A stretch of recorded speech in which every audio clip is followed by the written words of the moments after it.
Hello student, कैसे हैं आप सब। एक बार अपना सी कोचिंग क्लासेस पर स्वागत है। उम्मीद करता हूं आप सब अच्छे होंगे, मस्त होंगे, बेहतर होंगे, आपकी पढ़ाई बेहतर चलेगी। बच्चों बोर्ड एग्जाम 2024 की तैयारी कर रहे हैं ना, तो फटाफट करते चलिए। अब सुपर फास्ट आपके लिए वीडियो आ रहे हैं, आपको परेशान होने की जरूरत नहीं है। चलिए, आज का हमारा टॉपिक है अवतल दर्पण के लिए दर्पण सूत्र। जब भी कोई क्वेश्चन करना हो तो सबसे पहले आपका एक टास्क पता होना चाहिए कि हमें प्रूव क्या करना है। हमें प्रूव करना है 1/f equal 1/v plus 1/u। यही आपका बच्चों दर्पण सूत्र है और इसी को हमको प्रूफ करना है। किसके लिए? अवतल दर्पण के लिए दर्पण सूत्र निकालना है। F क्या है बच्चों? फोकस दूरी है। V क्या है? प्रतिबिंब की दूरी है दर्पण के मतलब यहां पे ध्रुव से। ठीक है। U क्या है बच्चों? वस्तु की दूरी है। इन तीनों में संबंध एक दर्पण सूत्र के रूप में निकल कर आता है। अब देखिए, यदि आ गया कि दर्पण सूत्र सिद्ध कीजिए कि 1/f बराबर 1/v प्लस 1/u, तो चाहे आप अवतल दर्पण के लिए निकालना चाहे उत्तल दर्पण के लिए, आपकी इच्छा है, जिसके लिए निकालना हो निकाल सकते हैं। ठीक है। फिलहाल अभी आज के इस लेक्चर में आपको अवतल दर्पण सिखाऊंगा, अगले लेक्चर में उत्तल दर्पण के लिए दर्पण सूत्र सिखाऊंगा। तो ये आपको डायग्राम दिख रहा होगा।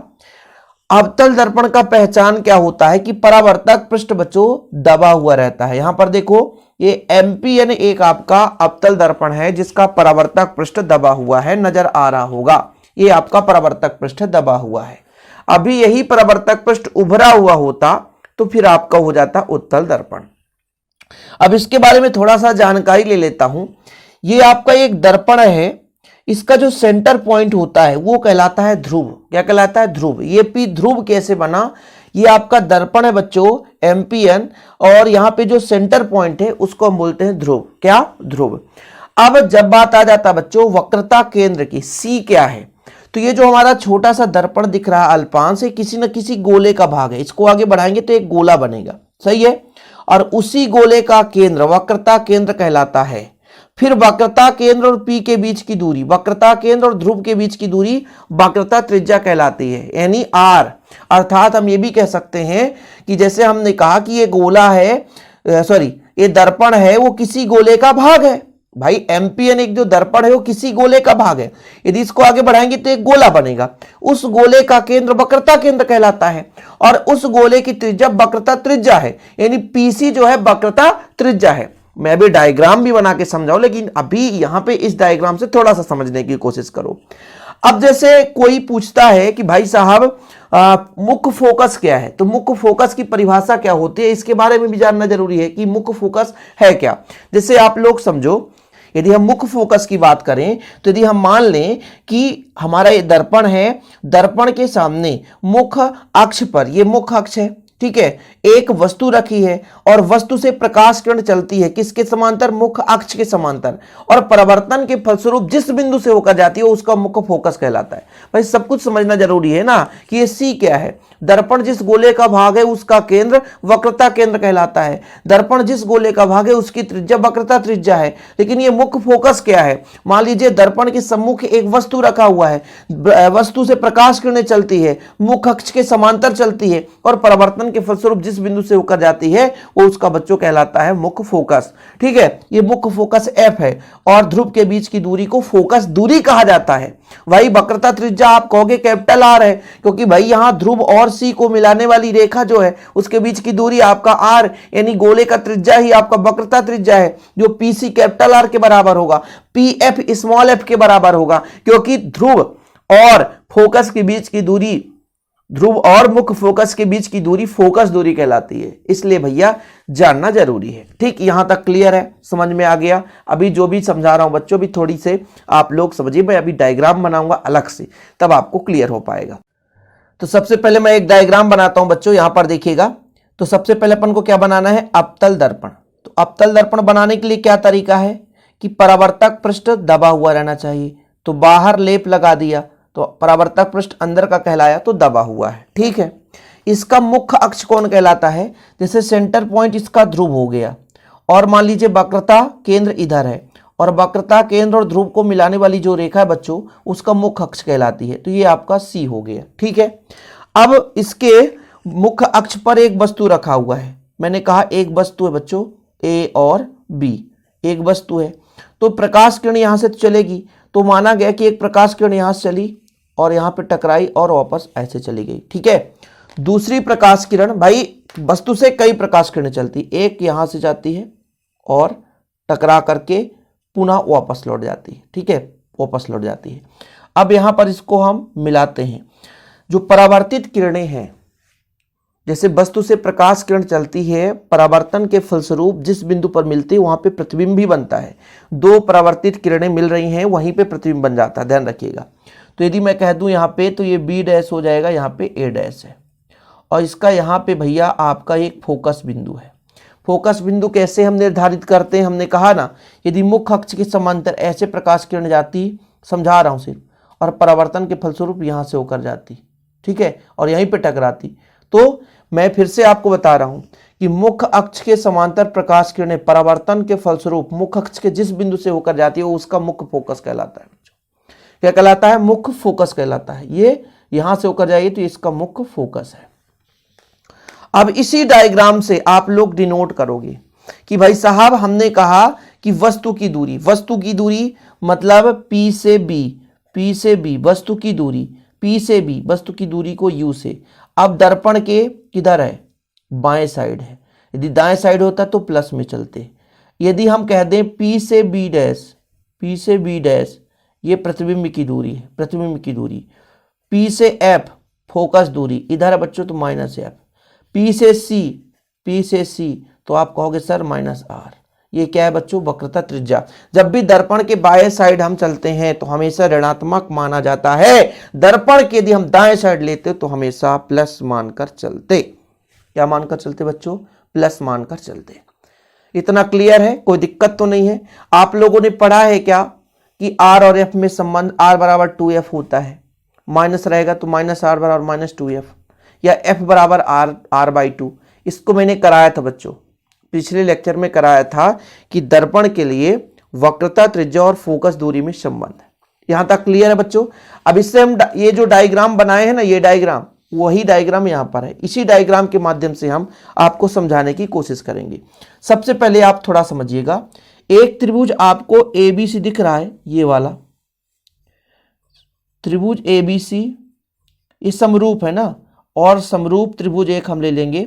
यहां पर देखिए इसको, ये दोनों समरूप हैं, समरूप A dash B dash C में। ठीक है, ये दोनों समरूप हैं। अभी समझा रहा हूं, त्रिभुज ABC तथा A डैश B डैश में समरूपता का फॉर्मेट क्या होता है? संगत भुजाओं का अनुपात समान होता है। संगत भुजा AB का संगत भुजा यहाँ पे A डैश B डैश, ठीक है, और यहां पर BC का संगत भुजा B डैश C।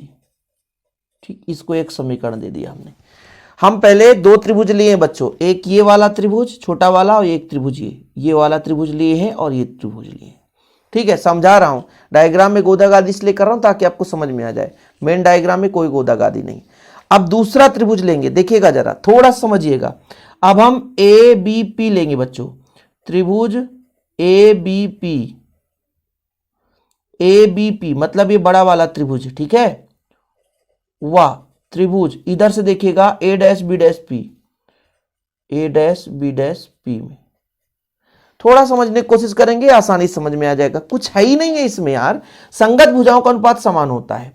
ये जो AB है ना बच्चों, इसकी संगत भुजा A डैश B डैश हो जाएगी, और ये जो B से P या P से B, ठीक है, P से B, इसकी संगत भुजा हो जाएगी बच्चों PB डैश हो गया। ठीक है, यहां तक क्लियर हो गया? समीकरण 1 और समीकरण 2। ये कैसे आ गया सर? थोड़ा समझने की कोशिश करेंगे। मैंने कहा समरूप त्रिभुज ABC और A dash B dash C में। फिर से यहां पर समझो, ABC और A dash B dash C में AB का संगत भुजा A dash B dash, BC का संगत भुजा B डैश C। ठीक है, BC का संगत B डैश C। यदि दो त्रिभुज समरूप है तो उनके संगत भुजाओं का अनुपात समान होता है। ऐसे ही बच्चों हमने ले लिया ABP में। यहां पर देखो ABP बड़ा वाला, तो AB का संगत भुजा A डैश B डैश, और यहां पर P से B का संगत भुजा BP डैश। फिर समझो, ये बड़ा वाला त्रिभुज दिख रहा है, ये छोटा वाला त्रिभुज दिख रहा है, इन दोनों का हमने समरूपता दर्शाया, तो संगत भुजाओं का अनुपात समान है। अब दो दो हमारे समीकरण मिल गए हैं, समीकरण 1 और समीकरण 2। यहां पर भी देखो समीकरण 1 और समीकरण 2। तो जब भी समीकरण के लेफ्ट हैंड का मान लेफ्ट हैंड के बराबर है तो कहीं ना कहीं राइट हैंड का मान राइट हैंड के बराबर हो जाएगा। ठीक है बच्चों, कोई दिक्कत तो नहीं। तो यहां पर मैं लिख सकता हूं समीकरण 1 हुआ 2 से। जब मैंने कहा लेफ्ट का लेफ्ट से बराबर तो राइट का राइट से बराबर हो जाएगा कि नहीं होगा, मतलब BC अपान बी डैश सी बराबर हो जाएगा PB अपान PB डैश। अब यहां पे मेन कला है, मेन कला तो यहीं पे है। देखो BC क्या है, B से C, इसकी दूरी हमें नहीं पता, लेकिन इसको हम अरेंजमेंट कर सकते हैं। कैसे? PB में यदि भाई PB का मान पता है, क्योंकि PB जो है बच्चों वस्तु की दूरी है और PC वक्रता त्रिज्या है। PC तो PB में PC घटा दें, PB में PC घटा दें तो हमें ये BC का मान आ जाएगा। आगे बच्चों B डैश सी भी नहीं पता यार, B डैश सी भी नहीं। तो अच्छा ये तो पता है ना, PC तो पता है, हाँ सर PC वक्रता त्रिज्या है पता है, PB भी पता है ना, PB डैश, हाँ सर ये प्रतिबिंब की दूरी ये भी पता है, तो कोई दिक्कत नहीं है। आगे देखो PB इसका मान भी पता है, कोई प्रॉब्लम नहीं। PB डैश इसका मान भी पता है तो कोई प्रॉब्लम नहीं। जिसका मान हमें पता है तो कोई प्रॉब्लम नहीं बच्चों। अब बारी आती है बच्चों इसके मान रखने की। देखो P से B मतलब वस्तु है ना ये भी, तो वस्तु की दूरी को -u से रिप्रेजेंट करते हैं। P से C क्या है, ये वक्रता त्रिज्या है तो -r से रिप्रेजेंट करेंगे। फिर से आगे चलो, P से C तो आपका -r हो जाएगा। फिर आपका PB डैश, ये वस्तु की दूरी नहीं है, इस बार प्रतिबिंब की दूरी है। फिर P से B मतलब भैया वस्तु की दूरी है, PB डैश प्रतिबिंब की दूरी है। ठीक, देखिएगा आगे हम थोड़ा सा करेंगे बच्चों, थोड़ा सा धैर्य रखना पड़ेगा यार, बिना धैर्य रखे कुछ मिल नहीं सकता। मेहनत तो कर रहे हैं हम भी और आप भी। देखिए भाई ये माइनस तो आप -u रखो और इसके जगह आप -2f कर सकते हो। r बराबर 2f ना, r बराबर 2f देख लो, यहाँ पे भी आप 2f कर सकते हो और माइनस माइनस यहाँ पे प्लस भी कर सकते हो। ये माइनस माइनस कट गया तो u अपान भी हो जाएगा। ठीक है, आगे चलने दो, -u minus minus plus 2f अपान -2f प्लस भी इक्वल u अपान भी। यहां तक कहानी में कोई ट्विस्ट है भैया, कोई प्रॉब्लम है, किसी कोई दिक्कत है तो नहीं होनी चाहिए, उम्मीद करता हूं भाई साहब। अब इसका मल्टीप्लाई इधर हो जाएगा तो -u फिर प्लस 2vf, इसका इधर मल्टीप्लाई कर दो तो -2uf फिर प्लस uv। अब देखो भाई, अब देखो क्या आ रहा है। देखो ये आपका माइनस में इधर ले आओ, ठीक है, ये माइनस में इधर ले आओ तो 2uf प्लस 2vf, ये माइनस में है ना बच्चों, इधर जाके प्लस हो जाएगा तो uv 2uv। ठीक है, कोई दिक्कत तो नहीं। 2 का भाग दे दें तो यहां पर बचेगा uv, यहां पर बचेगा uf प्लस vf, क्या बचेगा vf। दोनों पक्षों में uvf का भाग देने पर, दोनों पक्षों में uvf का भाग देने पर, देखो बच्चों uv बटा uvf बराबर uf बटा uvf प्लस vf बटा uvf। यहाँ पे uv से uv कट जाएगा तो 1/f, यहाँ से आपका 1/v बचेगा, यहाँ से 1/u बचेगा। यही आपका दर्पण सूत्र है। देखो भाई यही दर्पण सूत्र है कि नहीं है, देख लो आप लोग, जो हम सिद्ध करना चाहते थे वो निकल कर आ गया कि नहीं। 1/f बराबर 1/v प्लस 1/u। यूं लो भैया, आप लोग स्क्रीनशॉट लेना चाहते थे ना, तो हमने कहा समीकरण 1 और 2 से जब लेफ्ट लेफ्ट बराबर तो राइट राइट बराबर भी हो गए। BC को हमने चेंज कर दिया क्योंकि BC का मान पता नहीं था, तो हमने PB में BC को घटा दिया।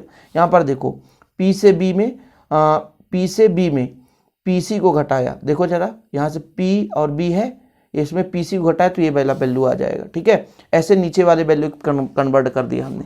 फिर भैया मान रख दिया हमने, पहले R मान रखा, फिर आर की जगह 2f रखा, प्लस माइनस का गुणा कर दिया, त्रियक गुणा करके, सेम प्रोसेस जो भी हमने करके दिखाया ना, आप लोग स्क्रीनशॉट ले सकते हैं। देखिए जरा यहाँ पे आप स्क्रीनशॉट ले लें, दोनों पक्षों में UVF का भाग दे दें, ठीक, फिर आपका दर्पण सूत्र आ जाता है। सेम प्रोसेस वही चीज़ है।